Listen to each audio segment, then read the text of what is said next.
My name is Richard Leblanc. I'm an associate professor at the School of Administrative Studies at York University. My research interest focuses on the effectiveness of boards of directors, and I also advise significantly publicly listed companies in Canada. I'm pleased to appear before you today for this important and timely meeting.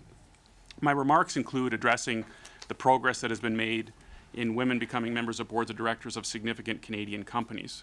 My remarks will also address 4 arguments that may be leveled and have been leveled thus far, not only against this bill, but on regulatory oversight of the gender diversity of boards of directors in particular. The 4 arguments are as follows. 1, market forces should prevail argument. 2, the less qualified director argument. 3, only a CEO can be an effective director argument. And 4, the business case for women on boards arguments. I will conclude my remarks with reference to progress other jurisdictions have made in addressing boardroom diversity since the global financial crisis. To begin, the progress in placing women on boards of directors in Canada has been inadequate. Depending on the survey, the percentage of women on boards of directors of large listed companies has tended to fluctuate between roughly 8 and 13%. By and large, these figures have not changed much over the last 20 or more years, despite the ranks of women graduating from universities, women working in senior management positions, and director programs now focusing on recruiting women. Women are understandably frustrated and feel shut out. I will now address the arguments against this bill and on gender diversity in boards in general. Market forces should prevail argument. It is incorrect to be of the view that the market alone is adequate to ensure sufficient representation of women on boards of directors. Free markets consist of buyers and sellers, the freedom to contract, equality of bargaining power, and complete information.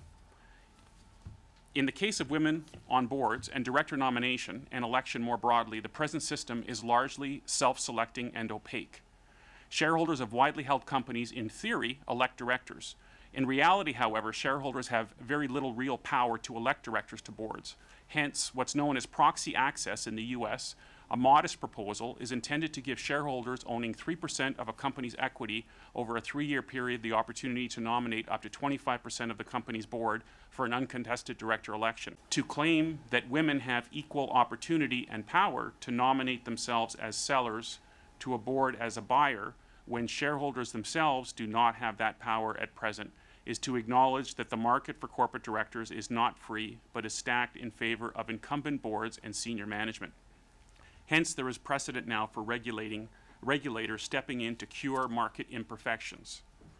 2, the less qualified director argument, which has been mentioned by a senator in the previous panel, is also incorrect, nor is it supported by evidence, to be of the view that requiring a company to recruit women would result in less qualified directors. This is a spurious argument, is unsupported by empirical data, and is demeaning to women. The argument that ought to be advanced is actually the opposite, namely that not ensuring sufficient representation of women on boards would be to compromise full access to a Canadian and global talent pool and impair the competitiveness of Canadian companies. Quebec, under the Act respecting governance of state-owned enterprises, is an example of ensuring parity of women and effective corporate governance. I am unaware that the governance or competitiveness of Quebec organizations has suffered as a result of the presence of women on boards, and I applaud the leadership of the Premier of Quebec for advancing and supporting this law. 3, only a CEO can be an effective director argument. It is incorrect to be of the view that women need first be a sitting CEO before they can be regarded as qualified to sit on a board. To bootstrap gender diversity with CEO experience in this fashion, which is the consequence of companies according primacy to a CEO position as a conditioned precedent for directorship, is to nullify the intent and advantage of gender diversity. I had advised, based on my research, that the Ontario Securities Commission in 2005 institute a competency-based recruiting and assessment regime for listed company directors, which is now in place under the National Policy 58201. Numerous companies in a wide variety of sectors, including Crown and not-for-profit, now use competency matrices to guide their director recruiting. I had thought at the time that a competency-based regime would lead to a greater number of women on boards, but it has not. I do not, therefore, remain optimistic that those jurisdictions, including the U.S., currently approaching diversity through generic disclosure will achieve noteworthy success in increasing the number of actual women on boards. Even with regulatory prompting, such as the disclosure of diversity plans, self-selection and homogeneity preference can and does occur, as boards define down diversity to mean skill diversity or diversity of perspective, which is really and arguably not the intended meaning of gender diversity in particular. In other words, regulation, experience has shown, needs to be precise and prescriptive to achieve its desired goal. Exploring measurable objectives related to gender are therefore legitimate grounds of scrutiny for policymakers, such as yourselves. 4, and lastly, the business case for women on boards argument. Aside from the equality and fairness arguments, the business argument is made from business people to academics, and was made earlier. Show me that women on boards enhance shareholder wealth maximization. To buy into this argument as a conditioned precedent for addressing the number of women on boards is incorrect and misguided. Academics cannot prove for business people that more women on boards cause greater shareholder performance, any more than academics can prove for business people that better boards causes better shareholder performance. To my knowledge, there is no study that systematically shows, or perhaps will ever show, either of these two propositions. However, just because academics cannot prove something does not mean that the phenomenon does not exist. What separates effective from ineffective boards is the quality of the decision-making in the boardroom and the qualities of the people sitting around the boardroom table. Now, it is here, exactly here, where female directors may impact board effectiveness.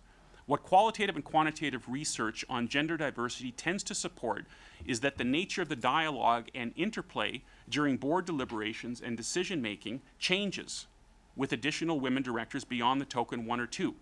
Namely, gender-diverse boards may be more innovative, and there may be greater likelihood of decision-making options and of expressed resistance because of lack of social embeddedness of endorsing decisions that may be suboptimal.